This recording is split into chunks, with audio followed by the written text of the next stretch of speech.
پاکستان میں بھی آپ نے دیکھا کہ انہوں نے بہتی گنگا میں ہاتھ دھوتے ہوئے 211 روپیہ ریٹ بڑھا دیا اور کوئی پرواہ نہیں کی کہ یار ہم کیا کرنے جا رہے ہیں. اور اس ماڈرن دور میں آپ کوئی چلاکی کریں گے آپ کی چلاکی پکڑی جائے گی. اور وہ اگلے دن ہی پکڑی گئی. پرائم منسٹر صاحب نے آ کے پھر اناؤنسمنٹ کی کہ میں 80 روپے ریٹ پیٹرول کا کم کرتا ہوں. یعنی موت دکھا کر نا انہوں نے آپ کو بخار پہ راضی کر لیا. پہلے موت دکھائی نا پھر بخار پہ راضی کر لیا. اب سارے خوش ہیں کہ 80 روپے. حالانکہ اس وقت بھی 200 روپے سے زیادہ اس کے اوپر ٹیکس کاٹا جا رہا ہے ہر لیٹر کے اوپر. ظاہر ہے وہ ڈائریکٹ ٹیکسنگ ایک ذریعہ ہے حکومت کا اکٹھا کرنے کا, لیکن ایف بی آر کی جو کمزوریاں تھیں امیروں سے وہ ٹیکس نہیں لے سکے, اس کی تکلیف بھی غریبوں کو کاٹنی پڑ رہی ہے پیٹرول کے ریٹ بڑھنے کی شکل میں. اور ابھی یہ تو پیٹرول کی بات ہو رہی ہے, ڈیزل جو اصل چیز ہے جس کی وجہ سے زیادہ مہنگائی ہونی ہے, کیونکہ آپ کی یہ سبزیاں فروٹ اور سارا کھانے پینے کا سامان چاہے وہ تیل ہو دالیں ہوں یہ ساری کی ساری ٹرانسپورٹ ہوتی ہیں ٹرکس کے ذریعے جو ڈیزل انجن کے اوپر حضرت ڈیزل نے جو بنایا تھا, ڈیزل بندے نہ آ جائے, ہاں ڈیزل انجن کے اوپر چلتی ہیں. اور وہ ڈیزل کا ریٹ تو کم نہیں کیا انہوں نے, مہنگائی تو اپنی جگہ پہ رہے گی. تو میں گورنمنٹ سے ریکویسٹ کروں گا جہاں آپ نے یہ سٹیپ لیا اچھا سٹیپ ہے کہ پبلک ٹرانسپورٹ آپ نے 1 مہینے کے لیے پنجاب میں تو فری کر دی, کیپٹل سٹی میں بھی کر دی, یہ ریٹ کم کیا, مزید ریٹس کو کم کریں اور مہربانی کریں سولر کو پروموٹ کریں. ویسے بھی اب دنیا سولر کی طرف شفٹ ہو رہی ہے. یہ فاسل فیوز تو عذاب ہیں اس دنیا کے لیے, جتنی بیماریاں ہیں اور پولوشن ہے کلائمیٹ چینج یہ ساری یہ فاسل فیوز جلانے کی وجہ سے ہے. پاکستان میں اس وقت بھی 30% جو بجلی ہے وہ آئل سے بن رہی ہے اور گیس سے, یعنی فاسل فیول سے. تو ظاہر ہے بجلی کا ریٹ بڑھنا ہے. ابھی تو آپ پیٹرول کو رو رہے ہیں نا, ابھی تو بجلی کا بھی ریٹ بڑھنا ہے. نیچرل ہے وہ کہیں گے کہ بڑھے گا. اور دوسری طرف حالت یہ ہے کہ سولر کو پروموٹ نہیں کرتے, جنہوں نے لگوایا ہوا ہے ان کو بھی کہہ رہے ہیں کہ جناب ہم آپ سے 11 روپے کا یونٹ خریدیں گے اور آپ کو 44 روپے کا 4 گنا قیمت کے اوپر بیچیں گے. وہ ظلم الگ سے کر رہے ہیں. حالانکہ پاکستان میں اس وقت جو انسٹالڈ کیپیسٹی ہے وہ آلموسٹ 18 سے 19 ہزار میگا واٹ ہے, اور اتنی ہماری پیک ڈیمانڈ ہے, یعنی جتنی پاکستان کی ڈیمانڈ ہے نا اتنی سولر پلیٹیں لگ چکی ہیں جو سیٹلائٹ کے ذریعے کیلکولیشن کی گئی ہے. اور ابھی کئی پلیٹس جو انہوں نے منگوا لی تھی چائنا سے کاروباری حضرات نے اور ذخیرہ اندوزی کی ہوئی ہے اور مہنگی کر کے بیچ رہے ہیں, وہ باقی ہیں. وہ ساری مارکیٹ میں آ جائیں تو صرف رات کا مسئلہ رہ جائے گا, ادروائز وابڈا سے کسی نے بجلی خریدنی کوئی نہیں. اور وہ بھی کچھ عرصے کی گیم ہے. جیسے یہ لیتھیم بیٹریز اور دوسری سوڈیم کے اوپر جو بیٹریز بن رہی ہیں یہ سالڈ بیٹریز یہ کامیاب ہو گئی تو پھر لوگوں نے جان چھڑا لینی ہے. اور جو امیر لوگ ہیں وہ تو ابھی بڑی والی بیٹریز لگا کے وابڈا سے جان چھڑا رہے ہیں. وہ کہہ رہے ہیں ہمیں کیا ضرورت ہے کہ ہم اپنی بنائی ہوئی بجلی ان کو 11 روپے کی بیچ کے خود 44 روپے کی خریدیں, ہم اپنے بیٹریز کے اندر سٹور نہ کریں اور خود رات کو استعمال کریں. تو گورنمنٹ کو بھی ہوش کے ناخن لینے چاہیے اور سولر کی پالیسی کو آسان کریں. اور جنہوں نے سولر نہیں لگوایا میں ان سے ریکویسٹ کروں گا کہ لگوا لیں.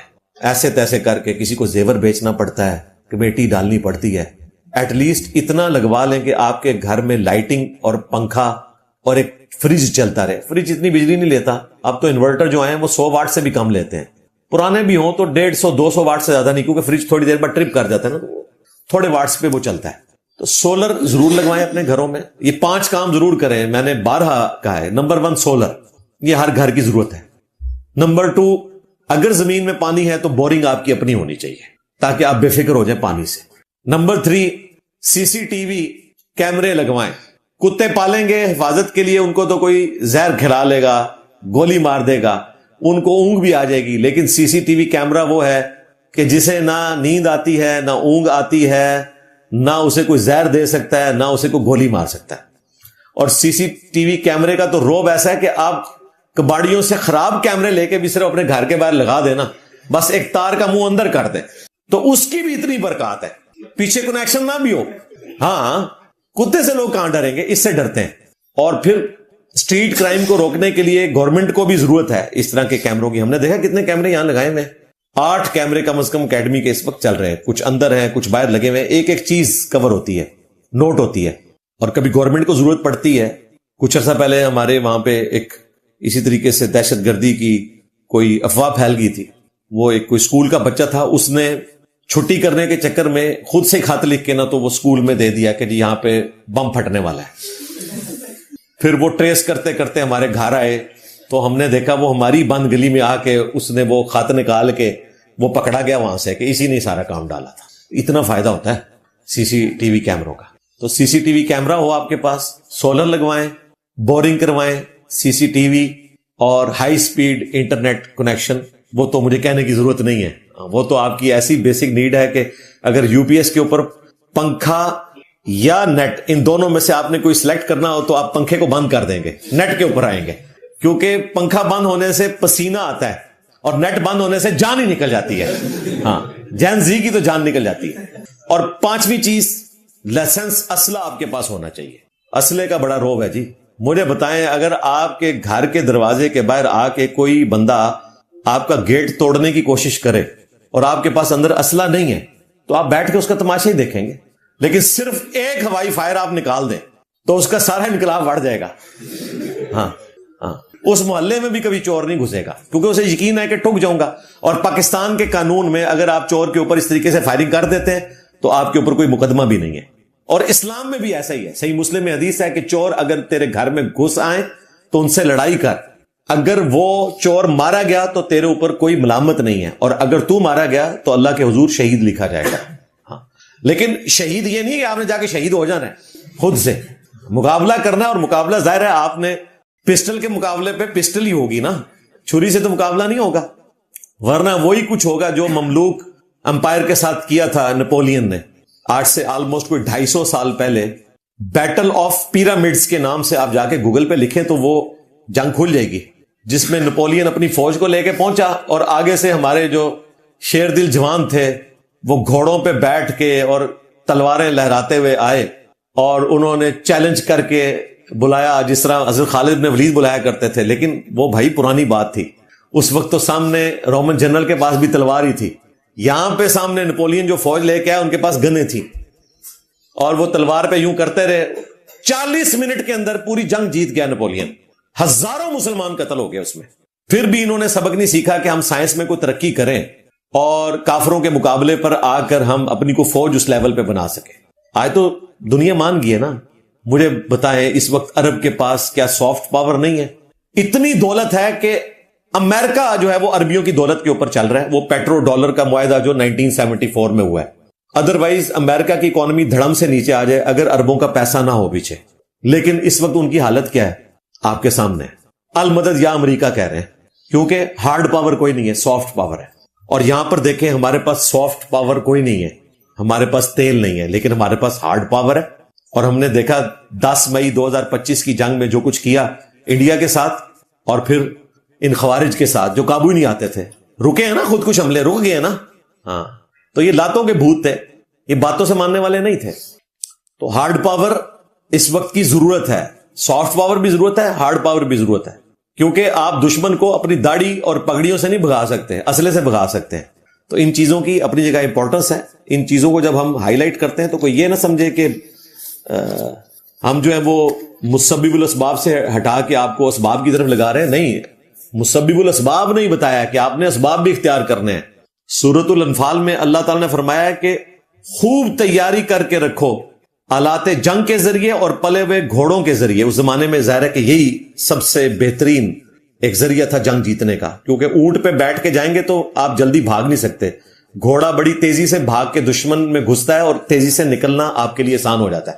تو ہمیں تو یہ بتایا گیا کہ آپ نے تیاری کر کے رکھنی ہے. اور صحیح مسلم میں حدیث ہے, آگاہ ہو جاؤ طاقت پھینکے ہوئے ہتھیاروں میں ہے. یعنی اس زمانے میں نیزے تھے اور تیر, اور آج میزائل ہیں اور ایئر سٹرائکس ہیں. آج بھی اسی طریقے سے نبی الاسلام کی بات ویلڈ ہے, اس لیے ہم نے میزائل ٹیکنالوجی بنائی ہے. اور جامع ترمذی میں حدیث ہے, ایک صحابی نے پوچھا یا رسول اللہ میں اللہ پر توکل کر لوں یا اونٹ کو باندھا کروں؟ آپ نے فرمایا پہلے اونٹ کو باندھو پھر اللہ پر توکل کرو. انہوں نے تو آگے سے یہ عرض نہیں کیا ہے کہ یا رسول اللہ آپ ہمیں اسباب کے ساتھ جوڑ رہے ہیں. تو نبی علیہ السلام سے زیادہ تو کوئی موحد نہیں ہے نا, آپ علیہ السلام سے بڑھ کر تو کوئی گاڈ اورینٹڈ نہیں ہے نا. اگرچہ آپ کو غیبی تائید بھی حاصل تھی, پھر بھی نبی علیہ السلام نے امت کی تربیت کی خاطر یہ کیا, کیونکہ آپ کے بعد تو وہ غیبی تائید اس طریقے سے تو نہیں رہے گی کہ میدان جنگ میں فرشتے اترنا شروع کر دیں. ورنہ یرموک میں اور قادسیہ میں فرشتے نازل ہوتے صحابہ کرام کی طرف سے لڑتے ہوئے. وہاں تو ہزاروں لوگوں نے قربانیاں دی ہیں, اتنی مشکل سے جنگیں جیتی ہیں, کئی بیٹل فیلڈز آ رہی ہیں, اس کے بعد جا کے وہ جنگیں جیتی ہیں. گورنمنٹ سے میں یہ ریکویسٹ کروں گا کہ خدا کے لیے اپنے اللہ تللے بھی کم کریں. ہمیں تو بڑا مشورہ دیا جا رہا ہے اور اچھا مشورہ ہے کہ میں بھی اس حق میں ہوں کہ مغرب سے پہلے ساری دکانیں بند ہونی چاہیے. جب ساری بند ہو جائیں گی تو کسی دکاندار کے دل میں لالچ آئے گا نہیں. اور مجھے حیرانگی ہوتی ہے کہ یہ مسلمانوں کا قانون تھا کہ مغرب سے پہلے یہ سب کچھ بند کر دیا جائے. چائنا میں آپ چلے جائیں, یورپ میں چلے جائیں, چند ایک ضرورت کی دکانیں کوئی اکا دکا کھلتی ہیں, ادروائز غروب آفتاب سے پہلے ساری دکانیں بند ہو جاتی ہیں. یہ مسلمان غروب آفتاب سے تھوڑی دیر پہلے دکان کھولتے ہیں. مجھے تو حیرانگی ہو رہی ہے اپنے جیلم شہر کے اوپر, عام دکانیں بھی 1, 1.5, 2 بجے تک کھلی ہوئی ہیں. تو انہوں نے کیا کرنا ہے؟ کہاں سے نماز پڑھنی ہے, کہاں سے دین سیکھنا ہے, دین پہ عمل کرنا ہے, اور ان کی فیملی لائف کیا ہے؟ پھر صبح جب ان کے بچے سکول جا رہے ہوں گے یہ سوئے پڑے ہوں گے, اور رات کو جب یہ کام سے واپس آئیں گے بچے سوئے پڑے ہوں گے. صبح یہ سوئے پڑے ہوں گے اور رات کے وقت بچے سوئے پڑے ہوں گے. تو ویکینڈ پہ کہاں سے ملاقات ہونی ہے ان کی؟ کیونکہ غربت کی وجہ سے اب تو ویکینڈ کے اوپر بھی لوگوں نے دکانیں کھولی ہوئی ہوتی ہیں.